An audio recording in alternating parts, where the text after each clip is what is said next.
Assalamualaikum dan selamat malam. Apa khabar keluarga Malaysia? Untuk edisi hari ini, hari Rabu 15 Jun 2022, Ruang Bicara bersama-sama saya, Zain Nasir, menyampai anda. Kita akan bersiaran selama sejam.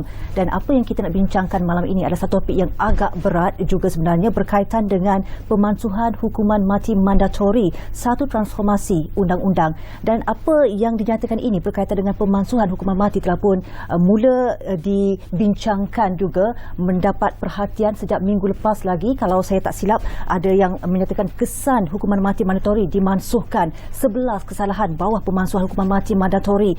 Keputusan kerajaan hanya libatkan pemansuhan hukuman mati, mansuh hukuman mati mandatori, beri ruang untuk hakim buat pilihan. Itu antara tajuk yang menjadi tumpuan akhbar tempatan di negara kita. Dalam masa sama, untuk membincangkan lebih lanjut lagi berkaitan dengan perkara ini, telah pun bersedia bersama-sama kita di studio malam ini. Kita bersama-sama Profesor Datuk Dr. Syam Rahayu Abdul Aziz, penyandang kursi institusi Raja-Raja Melayu UiTM. Assalamualaikum Prof. Datuk. Waalaikumsalam warahmatullahi wabarakatuh. Terima kasih kerana bersama-sama kami untuk membincangkan satu topik yang sangat berat sebenarnya untuk malam ini. Ya.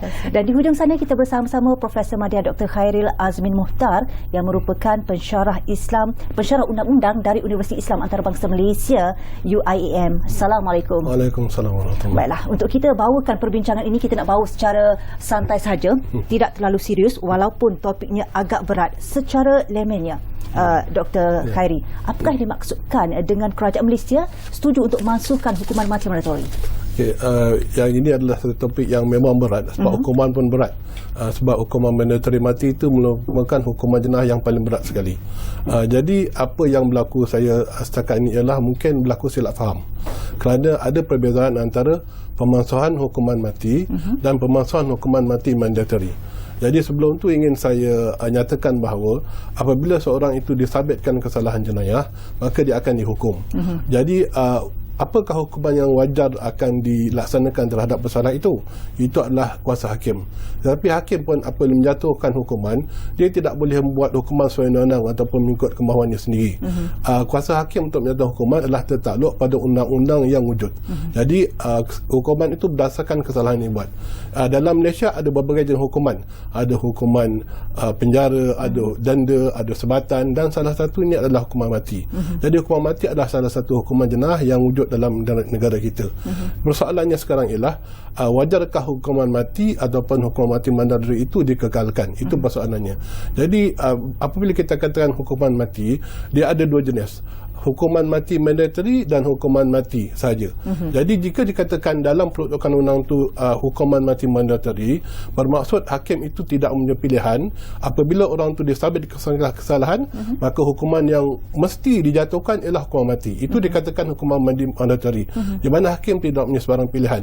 Tetapi apabila ada hukuman mati tetapi ada pilihan pada hakim, itu hukuman mati tetapi bukanlah mandatori.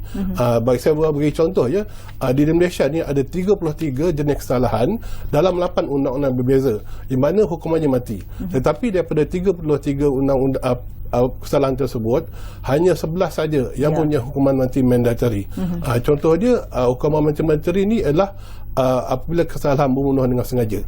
Di situ apabila ditetapkan didapati bersalah, maka hakim tidak ada pilihan kecuali menjatuhkan hukuman mati pada pesalah itu. Tetapi contoh hukuman mati tapi bukan mandatori, contoh dia bawah Seksyen 39B Fasal 2 Akta Dadah Berbahaya. Asalnya peruntukan ini memperuntukkan bahawa hukuman mati mandatori juga. Tetapi pada tahun 2017 ia telah dipinda, di mana hakim punya pilihan sama ada menjatuhkan hukuman mati ataupun hukuman penjara seumur hidup beserta dengan sebatan.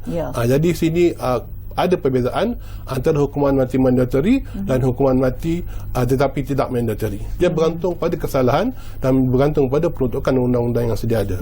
Prof. Datuk Syam sendiri, apa reaksi kali pertama bila mendengar tentang negara kita akan lakukan pemansuhan hukuman mati mandatori? Okey, terima kasih Zana. Assalamualaikum warahmatullahi wabarakatuh. Salam sejahtera, salam keluarga Malaysia untuk semua penonton bernama TV.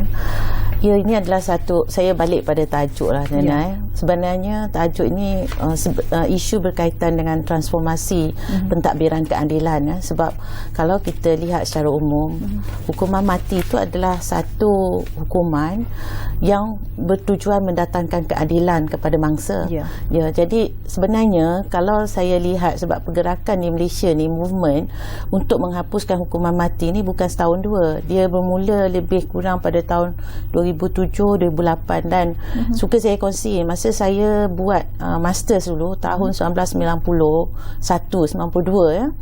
Tajuk tesis master saya ialah Law of Murder.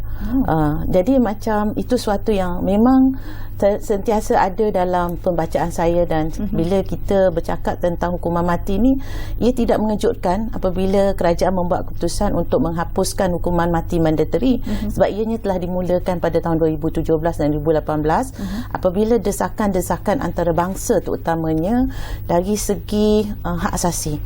Hak asasi ini untuk memberikan keadilan kepada penjenayah itu yang telah disabitkan, maka tidak perlu dihukum mati.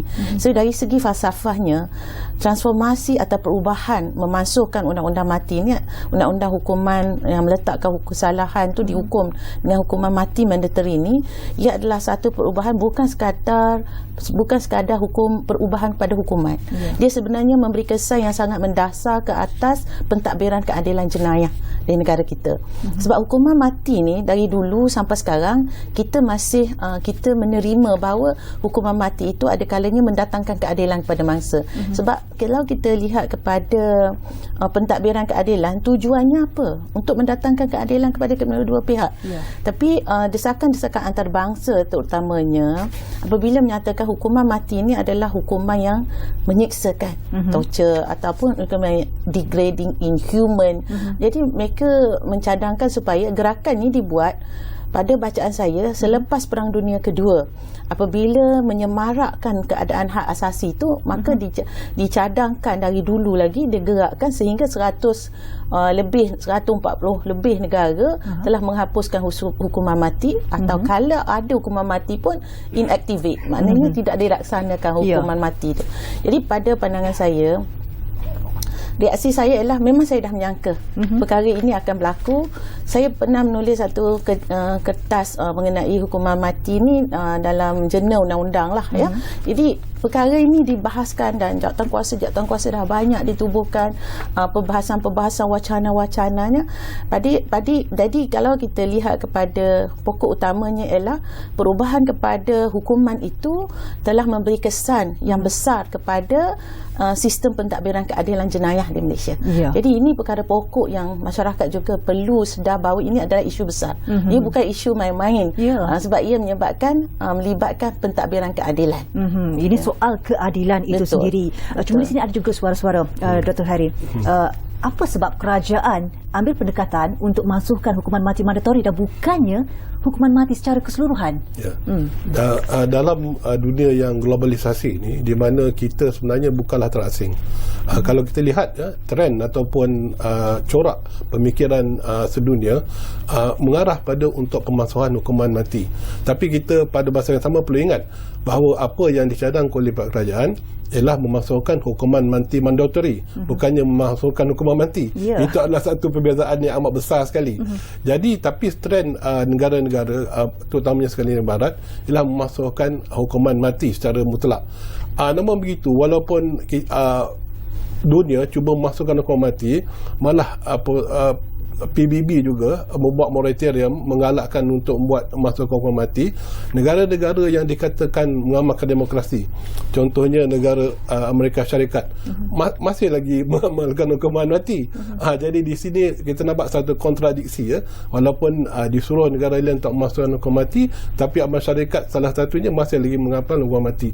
Dan satu trend sekarang ialah untuk menghapuskan hukuman mati. Mungkin ini negara kita perlu memberikan respon secara positif, tapi kita tidak menjadi pak turut kerana kita memikirkan satu isu itu berdasarkan kepentingan dan kesesuaian negara kita. Jadi oleh sebab tu maka kerajaan tidak secara total ataupun secara tergesa-gesa membuat keputusan, kerana kita perlu memikirkan maslahat negara kita sendiri.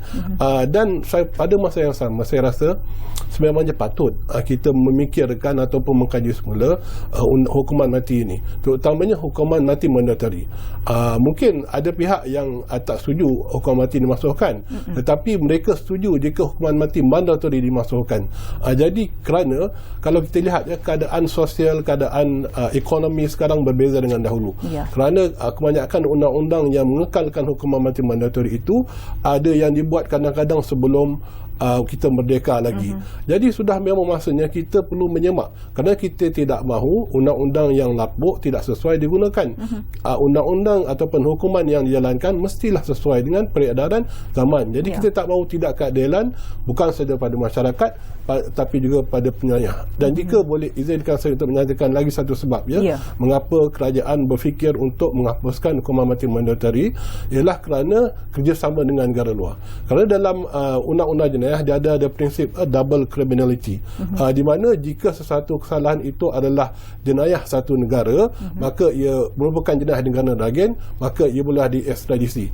Jadi di sini timbul masalah jika negara itu tidak mempunyai hukuman mati tetapi negara kita mempunyai hukuman mati. Jadi di situ untuk bekerjasama dengan negara luar, mereka mungkin tidak mahu menghantar penjenayah pada negara kita kerana bimbang jika penjenayah itu dihantar ke negara, diekstradit ke negara kita, maka dia akan dihukum mati. Jadi di situ timbul masalah kerjasama dengan negara-negara yang tidak mempunyai hukuman mati. Jadi saya rasa ada beberapa sebab kerajaan memikirkan bukan saja untuk kepentingan negara ataupun rakyat, tetapi juga hubungan negara-negara luar.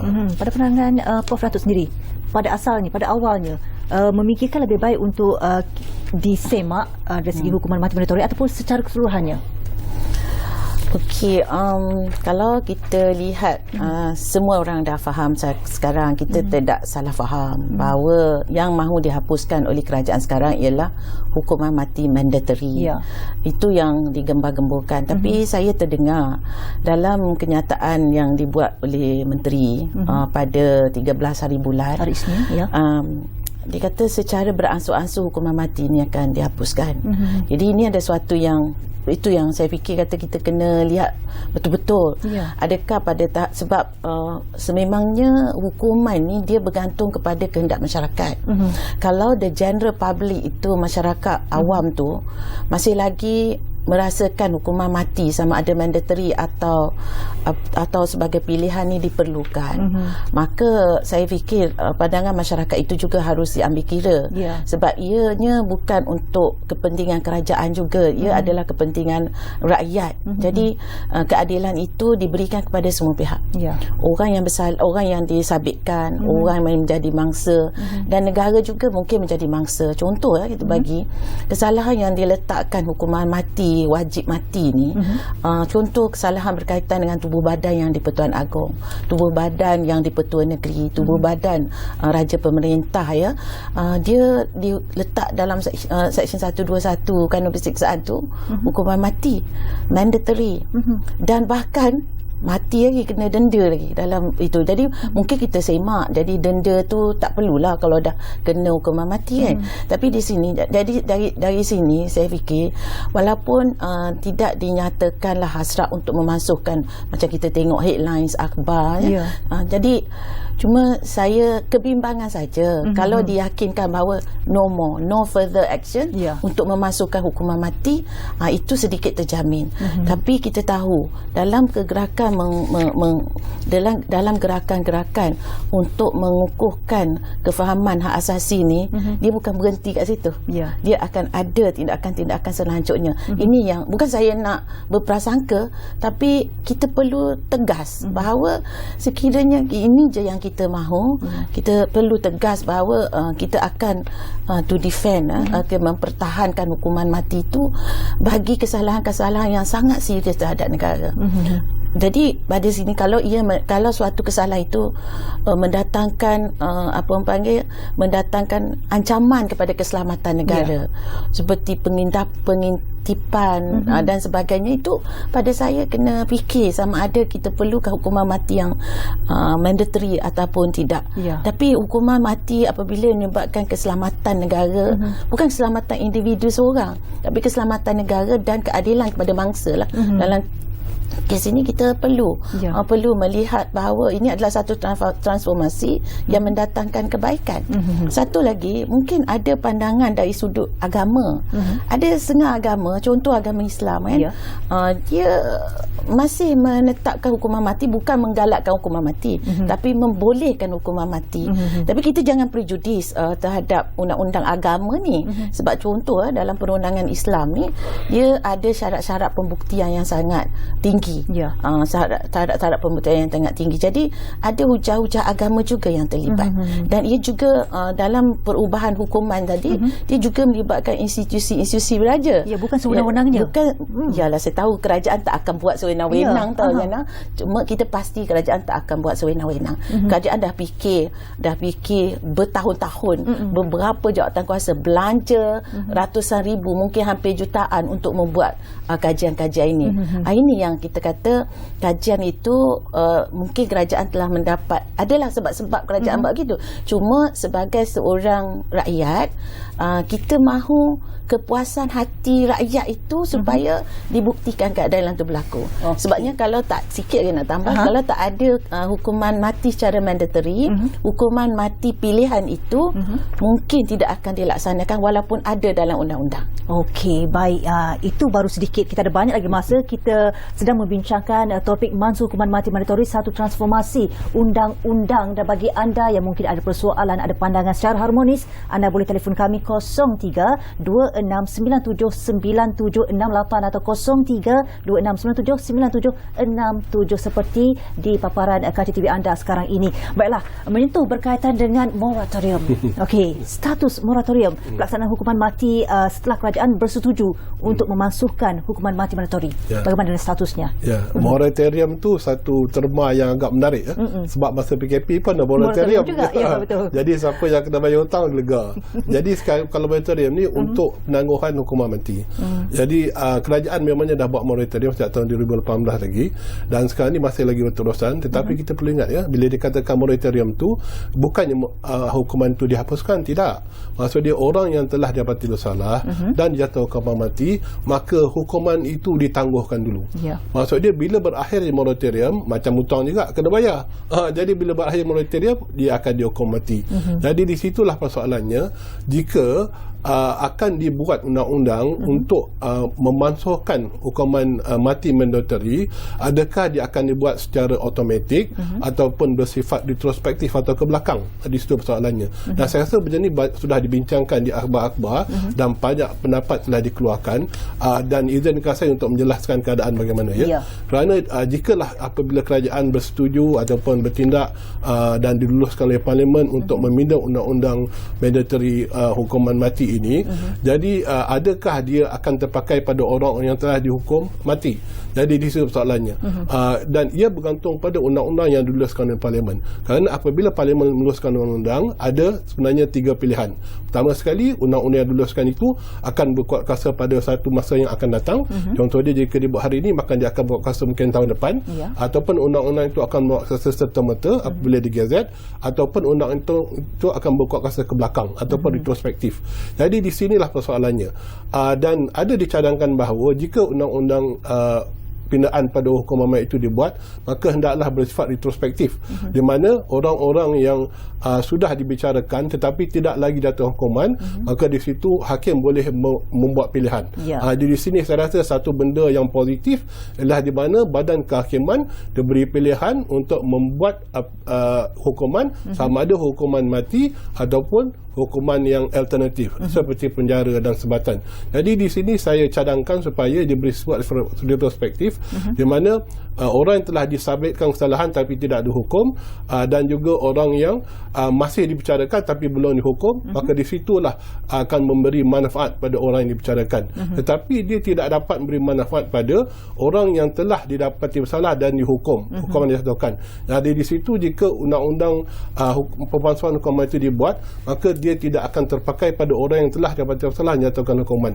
Di sini cadangannya ialah jika berlaku keadaan sedemikian, dan maka kita nak supaya ia juga datangkan manfaat pada orang telah hukuman mati, di situlah peranan pengampunan yang dibuat oleh, jika di peringkat persekutuan oleh Yang Tuan Agong untuk wilayah persekutuan, dan juga untuk negeri dipromosikan oleh Sultan dan Raja. Jadi di situ isu yang saya rasa mungkin boleh dibincangkan apabila kerajaan bersetuju untuk memasukkan hukuman mati, sama ada bersifat retrospektif ataupun berkuat kuasa pada masa itu juga. Baik, Prof. Dato', mandatori bermakna tiada pilihan diberikan kepada hakim, yang mana kalau kita boleh sifatkan sebagai hakim itu diikat, seolah ibaratnya diikat lah ya, diikat dengan undang-undang sedia ada. Walaupun kemungkinan hakim itu sendiri mendapati hukuman lain mungkin lebih wajar. Betul. Jadi seandainya hukuman mati mandatori ini dimansuhkan, apa agaknya dari segi kebaikan manfaatnya untuk di pihak hakim sendiri? Sebab selama ini pihak hakim tidak boleh berbuat apa-apa. Bila katakan mandatori, ya itulah keputusannya, mati mandatori. Okey, kita lihat macam ni dalam tugas menjalankan keadilan, melaksanakan keadilan ni. Kalau kita sebut hakim ni, siapa sebenarnya hakim? Hakim ni ialah untuk memberikan keadilan, memberi hak kepada yang berhak. Maknanya hak itu diberikan. Kalau dia patut mendapat manfaat daripada hakim tu boleh memberikan hukuman yang ringan, kan? Jadi hakim akan berikan hukuman yang ringan. Maknanya meletakkan suatu keadilan itu meletakkan suatu perkara itu diletakkan pada tempat dia yang betul. Jadinya saya nak urai macam ni. Kalau kita lihat kepada, saya nak pergi kepada jenis-jenis kesalahan, ya. Sebab baru ni apa yang dinyatakan dalam sidang akhbar tu secara umum saja.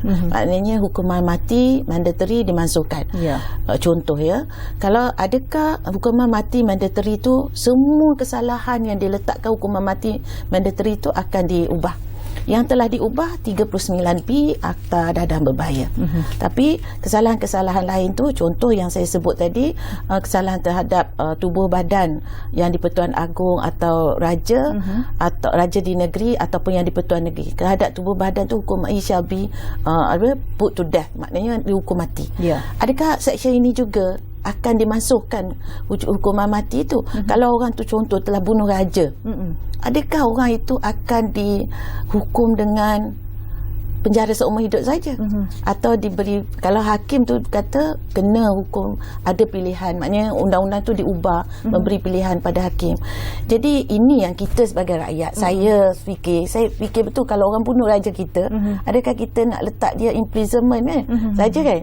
Jadi pada saya ini sangat berbahaya pada keselamatan. Hakim diberi hak untuk meletakkan pilihan, tapi bila diberi pilihan, hakim ada budi bicara nak letakkan hukuman mati atau tak mahu letakkan hukuman mati. Kalau raja kita dibunuh, kita mengharapkan keadilan itu diberikan bukan setakat hanya pada batang tubuh raja, tapi ia adalah bagi negara kita. Itu adalah maruah negara yang kita tatang si raja kita ini. Sebab itu peruntukan yang kita ada dari dulu sampai sekarang tu, bahawa siapa, jadi kita nak, pada saya nak tahu hukuman pilihan itu dan hukuman yang diletakkan hukuman mati, peruntukan mana yang mahu dipindah, yang nak masuk ke hukuman. Macam 39B saya okey, pada saya itu suatu yang saya setuju, wajar sebabnya kalau tak mati itu lepas bebas, kan.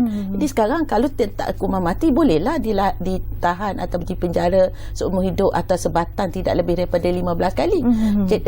Tidak kurang daripada not less than 15 strokes, kan. Jadi saya fikir kita nak tahu hukuman mandatory mati yang mana nak masukkan. Ini. Jadi saya tunggu lagi. Bila kita akan tunggulah laporan dari kerajaan ni. Saya setuju masukkan hukuman mati untuk 39B. Saya setuju. Tapi tidak semua kesalahan yang dihukum mati wajib itu, mandatory itu, perlu dimasukkan hukuman mati mandatory. Terutama apabila ni melibatkan kedaulatan negara, yang melibatkan keselamatan negara. Saya letak kat situ, keselamatan negara. Tapi bagi individu pula, kita mesti memberikan mangsa itu keadilan. Kalau kita kata hukuman mati itu wajib pun tak adil juga untuk mangsa keluarga mangsa. Mungkin dia nak memaafkan. Ramai juga yang kesal sebenarnya, Prof. Datuk. Ya, ada dalam media. Ada yang rasa jadi kesal. Macam pada saya, kalau keluarga mangsa nak memaafkan, syukur, alhamdulillah. Dia pun, kalau kita orang Islam kita percaya Allah lebih menggalakkan kita untuk memaafkan, betul? Kan? Allah menggalakkan. Tapi kalau mangsa ini juga diberikan hak untuk tidak memaafkan. Kalau kita tidak memberikan hak untuk memaafkan itu, adakah kita sebenarnya menafikan hak mangsa? Itu adalah hak asasi mangsa. Di mana keadilannya di situ? Di mana keadilan untuk mangsa itu?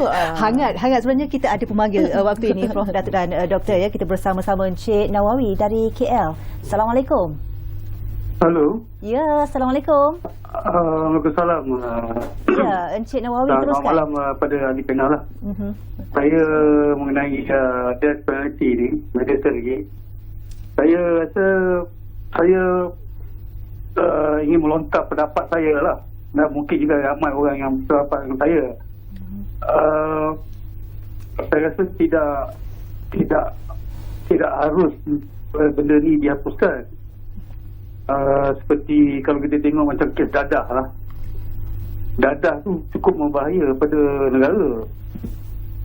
Ada akibat dadah tu bukan pengedar dadah mungkin seorang, tapi mangsa dia beratus ribu orang yang finansial hidup mereka. Jadi saya rasa tidak adil lah pada negara. Jadi kalau benda ni mandatory tu dihapuskan.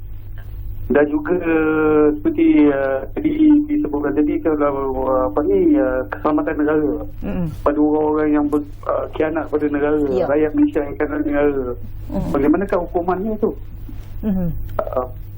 Saya rasa tidak adil lah. Bagaimana pendapat inilah hak independen. Baik, terima kasih Encik Nawawi. Kita dapatkan komentarnya, komen balas daripada panel kita kejap lagi sebab kita perlu berehat seketika. Kembali selepas ini Ruang Bicara.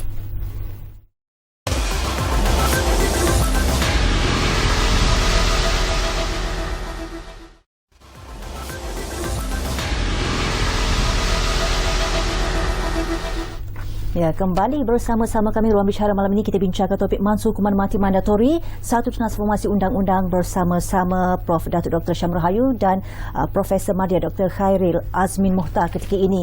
Kita nak mintalah komen balas bila kita dah terima pemanggil pada Encik Zawawi, panggilan dari KL tadi kan, berkaitan dadah dan juga berkaitan dengan soal keselamatan negara. Itu memang satu perbincangan yang hangat, sama ada kita perlu mengekalkan hukuman mati ataupun tidak. Cuma saya ingin rujuk pada peruntukan 39B2 Atada Bahaya. Pada asalnya memang mandatory mati, tetapi telah dipindah pada tahun 2017 di mana hakim yang kuasa untuk menjatuhkan hukuman mati atau penjara seumur hidup dan sebatan tidak kurang 15 sebatan.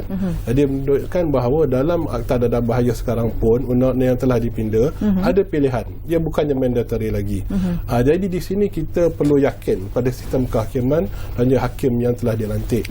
Kerana hakim dilantik itu memang berkebolehan dan berpengalaman serta budi bicara itu yang akan mengambil kira keadaan latar belakang. Contoh dia, jika seorang itu pengadadah tegar, maka sudah tentu hakim akan menjatuhkan hukuman mati kerana memang profesionnya mengedadah. Tetapi jika yang menjadi mangsa itu sebenarnya keledai dadah yang dipergunakan oleh orang-orang yang berkepentingan ataupun yang lebih pandai, disebabkan latar belakang ekonomi, contoh dia mungkin dia muda lagi ataupun dia tertekan kerana ekonomi, jadi di situlah hakim menggunakan budi bicara sama ada orang itu boleh perlu dihukum mati ataupun tidak. Jadi di sini saya, pada pandangan saya, hakim perlulah diberi budi bicara kerana berdasarkan pada latar belakang. Jika orang tu telah didakwa dan dibati bersalah banyak kali kerana mengedadah, maka sudah sepatutnya dia jatuhkan hukuman mati. Tetapi jika orang itu muda lagi ataupun perempuan yang baru-baru ni orang ibu tunggal mempunyai anak kecil, dihukum mati. Jadi saya rasa ini mungkin menimbulkan satu respon yang agak kuat daripada masyarakat kerana mereka berasakan bahawa ia tidak adil pada ibu tunggal yang mempunyai anak kerana dia membuat dalam keadaan terpaksa. Jadi di sini budi bicara hakim saya rasa perlu diberikan. Dan saya rasa pada masa yang sama sebenarnya kerajaan mempunyai banyak pilihan. Selain pada hukuman mati, ada juga pilihan yang boleh diberikan. Ingin saya rujuk pada kenyataan yang dibuat oleh yang berhormat Datuk Seri Wan Junaidi dan juga Ustaz Idris Ahmad yang mengatakan bahawa boleh kita fikirkan untuk melibatkan keluarga dalam menentukan sama ada perlu diteruskan hukuman mati atau tidak. Terutamanya jika mangsa itu adalah seorang ahli keluarga. Maka di sini saya dapat elemen pampasan, elemen di mana harmonisasi antara hukum sivil dan hukum Islam boleh berjalan. Di mana diberi pilihan hakim untuk menjatuhkan hukuman mati ataupun di sini jika kita masukkan mandatory, di mana waris keluarga boleh memberi maaf dan diberi pampasan apabila orang yang kena bunuh itu membuat rayuan. Jadi di sini satu adalah satu pemikiran yang progresif, bukan saja baik daripada segi adil untuk semua, malah ia juga hampir selari dengan keadilan sejagat. Jadi di sini saya rasa kita perlulah membuka ruang pada pandangan-pandangan baru untuk memberikan apakah yang paling baik sekali pada semua pihak. Dan pandangan itu bukan saja pada orang awam, kita boleh juga minta pandangan daripada keluarga-keluarga mangsa kena bunuh dan waris-waris mereka, juga orang yang kena tuduh. Apakah pandangan dan respon mereka? Adakah mereka fikirkan ia wajar dibunuh saja, ataupun mereka fikirkan pampasan juga patut diberikan dan maafkan serta diberi penjara dan sebatan, kerana mungkin peluang kedua. Sebab ada juga keluarga mangsa yang kata saya maafkan mereka, terutamanya jika yang orang yang kena tuduh atau betul bersalah adalah muda lagi. Jadi di situ saya kata kita perlu thinking outside the box, dan juga kita perlu memikirkan kemaslahatan negara. Dan untuk jenayah kejam ataupun yang tegar itu sudah semestinya elok kita kekalkan hukuman mati. Tapi pada masa sama perlu kita fikir apakah ia perlu mandatory ataupun diberi pilihan pada hakim untuk menentukan sama ada hukuman mati saja ataupun penjara seumur hidup dan sebagainya. Okey, berkaitan dengan pendapat yang kedua tentang soal keselamatan negara, saya rasa lebih wajar kalau Prof Datuk yang kongsikan, sebab mungkin selama ini kita tidak pernah tahu ataupun tidak pernah terbaca dan tidak dihebahkan tentang perkara ini. Soal penentuan hukuman mati, kenapa perlunya, soal keselamatan negara itu dari segi keadilannya, bagaimana institusi diraja. Baik, kalau kita dengar kenyataan yang dibuat pada siaran media pada 10 hari bulan dan juga kenyataan media press conference pada 13 hari bulan lepas, pada saya hormati keputusan kerajaan, tetapi kita harus ingat bahawa kesalahan-kesalahan melibatkan hukuman mati mandatory ini, pertama melibatkan membunuh dengan niat. Dia sengaja bunuh, maknanya dia bunuh tu memang dia memang jelas dia nak bunuh dengan niat, sengaja membunuh. Satu lagi kesalahan-kesalahan saya rangkumkanlah di bawah kesalahan kekerasan senjata api, increase penalties kesalahan-kesalahan melibatkan senjata api. Dan satu lagi soal kesalahan yang saya sebut tadi tentang ke alas tubuh badan agung, pengganti raja dan sebagainya. Sekejap lagi saya baca, Zana nak share dengan penonton, sebab macam Zana kata mungkin tak ada peluang sebelum ini penonton nak lihat. Jadi 3 saya rangkumkan kesalahan yang dihukum dengan hukuman mati mandatory ini, 3 tadi.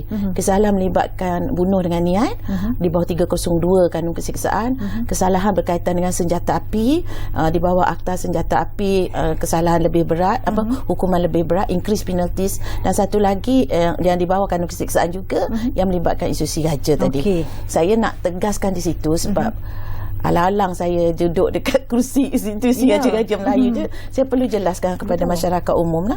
Jadi saya baca daripada section 121 kapital A pada kanun kesiksaan ini, dia menyatakan bahawa kesalahan-kesalahan terhadap tubuh yang di-Pertuan Agong, raja atau yang di-Pertua Negeri, barang siapa merancang, mengada-ngada, mereka-reka, berikhtiar atau berusaha akan kematian atau kecederaan atau penjaraan atau terhalangnya Agong yang di-Pertuan Agong atau mana-mana raja atau yang di-Pertua Negeri, bakal-bakal atau pengganti baginda semua, hendaklah diseksa dengan hukuman bunuh.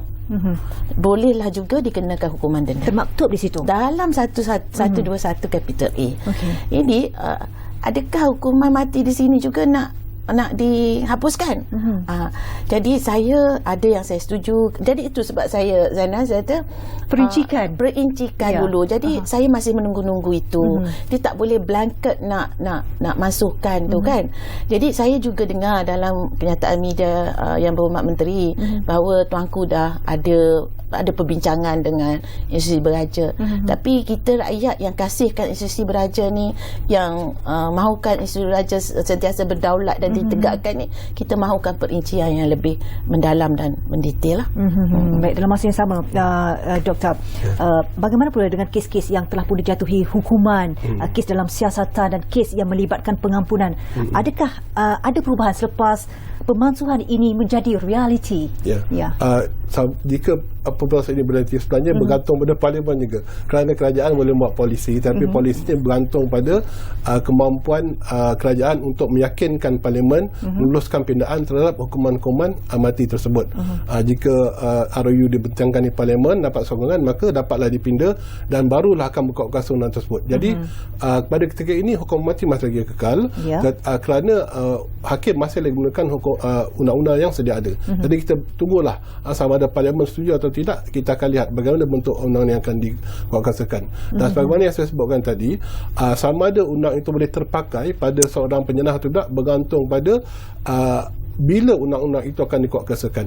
Jadi jika dikuatkuasakan secara retrospektif, maka dia akan memberi manfaat pada orang yang sedang dibicarakan atas kesalahan yang boleh dihukum mati, dan juga orang yang telah disabitkan kesalahan tetapi hukuman tak jatuhkan. Maka di situ hakim mempunyai kuasa untuk membuat pilihan apabila undang-undang itu diluluskan. Jadi kalau macam hukuman mandatory masa sekarang ni memang tak ada pilihan lain kecuali mati. Jadi bergantung, kalau retrospektif dia boleh tapi bagi orang yang telah dijatuhkan hukuman mati, dah disabitkan kesalahan dan dapati jatuhkan hukuman, maka di sini undang-undang itu jika dibuat secara retrospektif atau kuat-kuat belakang sekalipun tak akan memberikan apa-apa kesan. Namun begitu dia boleh buat pengampunan. Di sinilah bahawa pengampunan mempunyai kuasa untuk mengampunkan ataupun tidak memberi pengampunan, dan maksudnya hukuman itu akan berterusan. Jadi kesannya bergantung pada bagaimana undang-undang yang itu diluluskan akan berkuat kuasa, sama ada secara automatik ataupun bergerak secara ke belakang ataupun retrospektif. Dan bagi pandangan saya, jika ia dibuat secara retrospektif, ia akan sah dan tidak bertentangan dengan perlembagaan. Kerana apa yang nyatakan dalam perkara 71 hanya undang-undang jenayah berkuat kuasa ke belakang jika menyebabkan hukuman yang lebih berat. Tapi jika diberi pilihan sama ada hukuman bunuh atau hukuman lain untuk menggantikan hukuman mati mandatory, maka ia sebenarnya memberi kebaikan pada orang penjenayah tersebut, dan maka ia tidak bertentangan dengan perkara 71. Dan difahamkan juga sebelum pindaan tersebut dibawa ke Dewan Rakyat, Prof. Datuk, kerajaan akan laksanakan satu sesi itu pungutan suara untuk mendapatkan respon maklum balas daripada orang ramai. Jadi bagaimana berdasarkan pemerhatian Prof. Datuk? Istilah pungutan suara tu saya dengar, saya tahu kalau pungutan puasa adakah referendum, tapi istilah yang digunakan oleh Yang Berhormat Menteri pada itu ialah public survey untuk mendapatkan reaksi awal. Jadi ini juga penting. Baguslah, saya ucap tahniahlah kerana mengambil pendekatan mendengar suara rakyat, ya. Jadi rakyat ramai-ramai lah, macam Yang Berhormat Menteri juga sebut dapat 7,000 lebih respons daripada rakyat tentang undang-undang untuk menghalang daripada tukar parti politik ni kan. Jadi dalam hukuman mati ni kita ajak rakyat untuk memberikan pandangan mereka dan suarakan. Dan saya harap the majority will voice out lah kan pandangan dia tu. Jadi bukan untuk, jadi sebagai kerajaan mungkin kerajaan tidak perlu mengikut suara rakyat kalau kerajaan fikirkan lebih baik untuk rakyat kan. Jadi kena buktikan, ni tugas berat kerajaan. Apabila dikumpulkan suara rakyat melalui public survey itu, apa orang panggil bahasa Melayu dipanggil public survey tu, maknanya cari pendapat umum tu. Jadi di sini kita nampak bahawa rakyat sesungguhnya akan berasa bertanggungjawab sebab kerajaan dah bagi peluang. Jangan lepas ni kata kerajaan tak bagi peluang pula kan. Tapi kerajaan pula bila mendapat suara-suara rakyat tu mementingkan keadilan tadi, keadilan kepada rakyat. Kat sini memang kita tak nak main politik lah. Saya tahu kerajaan pun tidak akan main politik lah. Dalam ni kata bukan nak publicity, nak populariti, bukan pendapat popular saja. Jadi pandangan saya bila kita berikan peluang kepada rakyat untuk bersuara, marilah kita ramai-ramai rakyat memberikan pandangan dan suara itu kepada kerajaan bagi kita memastikan kedudukan sistem pentadbiran keadilan jenayah di negara kita ini tidak menyebabkan transformasi itu tidak menyebabkan jenayah semakin naik. Tapi sekarang ni kita nampak undang-undang macam ni pun jenayah semakin naik. Jadi apakah pentadbiran keadilan itu akan memberi kesan yang positif untuk menurunkan jenayah. Ini juga kita rasa rakyat perlu perhati, perlu melihat adakah dengan penghapusan hukuman mati dengan memberikan hak kepada rakyat tu akan menyebabkan jenayah meningkat. Itu kita takut sebab macam di Amerika Syarikat sendiri pun 4 tahun setelah menghapuskan hukuman mati tu dia buat balik hukuman mati tu. Kita tak mahu kita berpatah balik macam tu, berpatah dia tak stable pentadbiran keadilan jenayah.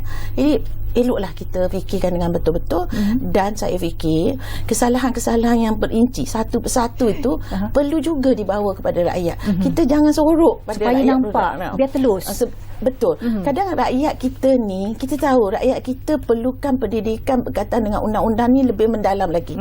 Bukan saya kata rakyat tak tahu, memang ramai rakyat dah tahu, tapi lebih mendalam tentang suatu isu. Dulu kita bercakap tentang international instruments, governance, perjanjian antarabangsa. Barulah rakyat kita sedar benda ni kesannya macam ni. Sama juga dengan pentadbiran keadilan. Kita dalam proses dalam negara kita yang mahu mencapai umur 65 tahun ni, kita sedang memperkenalkan kepada rakyat kita apa yang sedang berlaku dalam negara kita dan apa yang kita ada, apa masa depan dan transformasi yang kita perlu lakukan untuk pentadbiran keadilan dan jenayah. pencerahan itu sangat penting. Betul. Supaya setiap pada rakyat Malaysia ni faham kenapa kerajaan melaksanakan apa jua pemansuhan ataupun pengubahsuaian dan sebagainya. Bila rakyat faham, rakyat juga akan sokong tindakan kerajaan. Saya pasti. Ya, sebab itu dinyatakan juga oleh Datuk Seri Dr. Wan Junaidi Tuanku Jaafar yang mana kerajaan bersedia untuk tarik balik cadangan pemansuhan hukuman mati mandatori ini seandainya didapati majoriti rakyat Malaysia berpendapat ianya tidak wajar untuk dimansuhkan. Bila tu? Ada dilaporkan sebenarnya pada hari Isnin juga. Seandainya tidak perlu diteruskanlah kalau dirasakan majoriti yang berpendapat sedemikian. Itu yang dinyatakan. Dalam masa yang sama, pemansuhan hukuman mati mandatori ini memerlukan parlimen untuk meminda undang-undang sedia ada untuk wujudkan hukuman alternatif kepada pesalah. Mungkinkah Doktor, pemansuhan hukuman itu boleh memberikan peluang dan ruang kepada pesalah ini untuk berubah ke arah lebih baik lagi? Ya, itu memang harapan apabila kita membuat hukuman. Hukumannya bukan saja untuk untuk mitigate, tapi juga sebenarnya untuk membantu pesalah dan juga memberi keadilan pada semua. Di sini saya ingin bawa satu pandangan, bahawa apabila dikatakan hukuman mati mandatori itu memang satu berbeza dengan pemansuhan hukuman mati. Jika kita lihat, pernah dibuat satu survey online oleh satu surat khabar di mana dikatakan majoritinya tidak setuju jika hukuman mati dimasukkan secara total. Tetapi apa yang kita bincangkan sekarang ialah pemansuhan hukuman mati mandatory. Di sini agak berbeza dan saya lihat rata-rata kebanyakan bersetuju kerana bukan saja ia memberi peluang pada hakim untuk membuat pilihan, tetapi juga ia memberi satu ruang di mana kita boleh memberi keadilan pada keluarga mangsa bunuh itu. Contoh dia sebagaimana yang nyatakan tadi bahawa isu pampasan.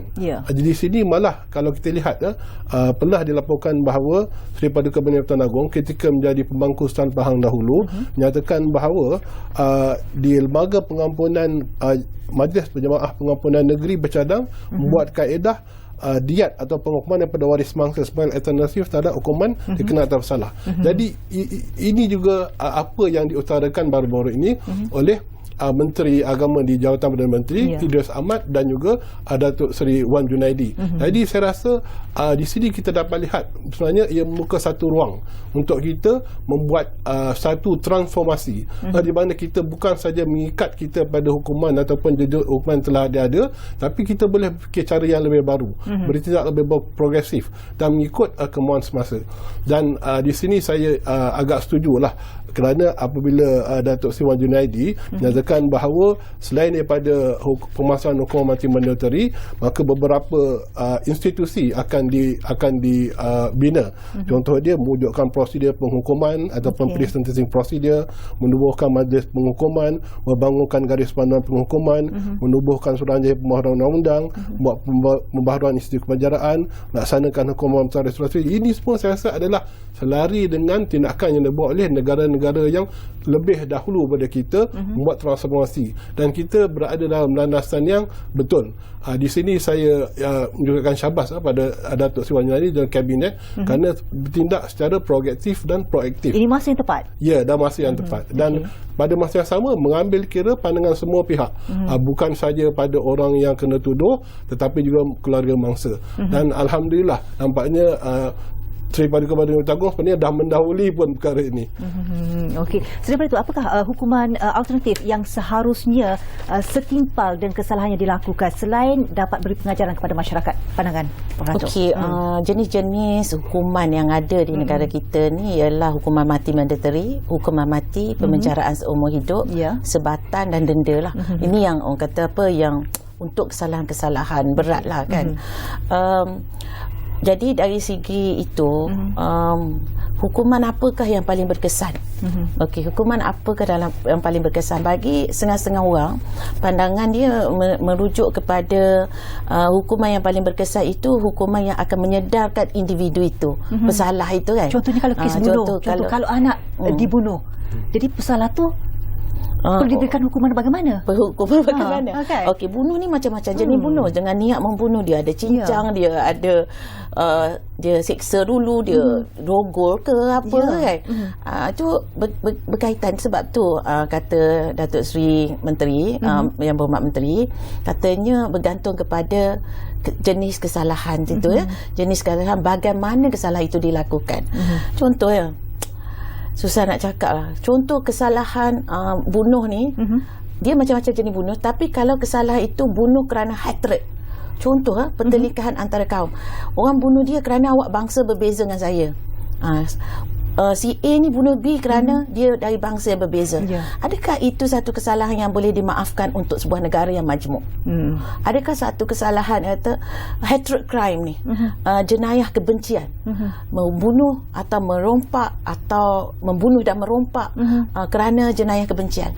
Ini berlaku di negara-negara lain. Di negara kita syukur alhamdulillah belum ada kesalahan seperti itu, tapi undang-undang harus bersedia. Jadi nak kata kalau cara bunuh yang menyiksakan itu, walaupun diberi pilihan kepada hakim, hakim akan sepatutnya akan dilatih dengan prosedur sebenarnya, dengan mekanisme yang ditubuhkan oleh kerajaan itu. Cuma saya nak bawa, kita tak nak hanya rujuk kepada kes bunuh tadi. Kes yang melibatkan bunuh, melibatkan penggunaan senjata api, keselamatan dan kedaulatan negara. Ini jenis-jenis kesalahan yang kita tak boleh buat blanket hukuman tu yang sama pada semuanya.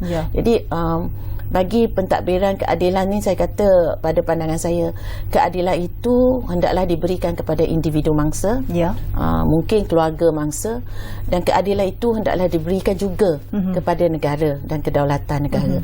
Jadi hal berkaitan dengan pampasan diat, belak mani dan sebagainya, kita dah ada sikit-sikit sistem kita ni dalam undang-undang TOT semua. Kita dah ada undang-undang jenayah itu sendiri, dalam prosedur jenayah itu dah ada. Jadi itu baguslah kalau kita nak usahakan supaya, contohlah kalau seorang ayah dibunuh, ada anak 5 orang, isteri tidak bekerja, dan isteri kata tak apalah, kita ampunkanlah kan, maafkan dia, dan kita mungkin ada insurans takaful pula untuk membayar denda dan sebagainya. Sekarang ni ramai orang meninggal kat jalan raya contohnya kan, segala tak sengaja bawa kereta cuai dan sebagainya. Ini perlu juga kita rasa ambil. Kalau 5 orang sekeluarga maut dalam jalan raya ni kan, perkembangan jalan raya, itu juga perlu diambil kira keadilan. Jadi tapi yang saya lebih kepada bunuh yang sangat tidak berperi kemanusiaan dan kejam itu. Yang keduanya tentang keselamatan negara, kedaulatan raja-raja. Itu yang penting kita perincikan satu persatu. Ya, okey, itu penekanan yang diberikan oleh Prof Datuk sendiri sejak dari awal lagi. Baik, Dr. Khairil, an eye for an eye dalam undang-undang dah lama dah menjadi perkara yang dikatakan dihindari dalam menetapkan hukuman bagi sesuatu kesalahan, terutamanya dalam kalangan negara-negara maju, dan pendekatan yang lebih diikuti oleh masyarakat dunia juga adalah pendekatan pemulihan. Persoalan di sini nak tahu juga negara-negara manakah di peringkat dunia ni yang pernah mengambil tindakan yang sama. Ya, jika kita lihat bila kata an eye for an eye itu boleh kata reciprocal ataupun reciprocity. Di mana kalau kita lihat sebenarnya dalam Islam pun memang telah ada, iaitu hukum qisas. Dan ada setengah-setengah hukum apabila qisas maka melibatkan diat. Jadi sebenarnya konsep perundang Islam itu amat syumul dan juga terpakai. Dan apa berlaku sebenarnya ialah konsep keadilan Islam itu diambil oleh Barat. Tapi kita tak sedar diambil oleh Barat, tapi mereka tak menggunakan atau tak mengiktiraf keadaan Islam itu. Jadi kalau kita lihat sebenarnya ini adalah salah satu cara. Yang pentingnya bukannya hukuman tapi keadilan. Sebab keadilan itu boleh jadi hukumannya hukuman mati, boleh jadi hukumannya penjara, ataupun dalam Islam kita ada ta'zir. Jadi hakim mempunyai satu kuasa yang luas. Apakah hukuman yang paling sesuai sekali? Jadi di sini hakim bukan sahaja pada sivil, dalam Islam mempunyai kuasa untuk membuat penetapan hukum. Dan kalau kita lihat di sekarang ini, Malaysia adalah salah satu daripada 50 negara yang masih mengekalkan hukuman mati. Jadi yang persoalannya sekarang adalah hukuman mati mandatori itu perlu dikekalkan atau tidak. Ada dua pendapat menurut para pemikir ilmuwan Islam dan agamawan. Ada yang mengatakan bahawa hukuman mandatori itu adalah selari dengan Islam, dan ada yang mengatakan bahawa hukuman mandatori itu tidak selari dengan Islam. Pada saya ini adalah satu ketika di mana orang melihat siling daripada dua sisi. Walau sebenarnya bendanya sama tapi daripada arah yang berbeza. Kerana dalam Islam apabila satu hukuman itu dikatakan hukum had, maka di situ memang tidak ada pilihan, memang itulah hukumannya. Sekarang tapi apabila kita bercakap dengan hukuman mati, di situ apabila hukuman mati dijatuhkan, maka keluarga menjadi bangsa itu mempunyai pilihan sama untuk memaafkan dan dibayar pembahasan ataupun katakan tetapkan hukuman mati. Jadi di sinilah saya nampak satu peluang transformasi berlandaskan hukum-hukum Islam dan juga which is one of the law in Malaysia under the constitution untuk menerapkan prinsip keadaan Islam dalam keadaan sivil. Dan bagi saya ini adalah satu peluang di mana kita perlukan fikiran bersama. Adakah ia sesuai, dan juga sebenarnya bukan terhad pada orang Islam, sebab keadilan ini untuk semua, semua bangsa, semua agama dan apa keturunan sekalipun. Dan untuk jenayah tertentu kita perlu sedar bahawa apabila satu undang-undang itu dibuat, itu adalah undang-undang yang dibuat adalah proses demokrasi. Kerana undang-undang itu dibuat oleh parlimen, dan parlimen itu adalah mewakili rakyat. Jadi suara rakyat mahukan apakah hukuman yang patut dibuat. Dan pada masa sama apabila hukuman telah dibuat, kita letakkan kepercayaan pada hakim yang terlatih, yang terpilih untuk membuat keputusan. Jadi di situ saya nampak sekurang-kurangnya ada dua check and balance.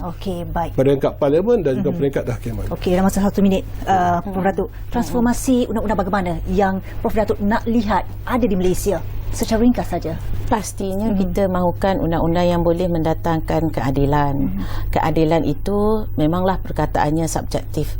Oleh itu kita memerlukan juga hakim-hakim yang meletakkan prinsip keadilan itu dalam menghukum dan juga latihan-latihan kepada hakim untuk memahami keadaan masyarakat dan juga perubahan masyarakat itu, tetapi tetap mengekalkan prinsip-prinsip asas kenegaraan.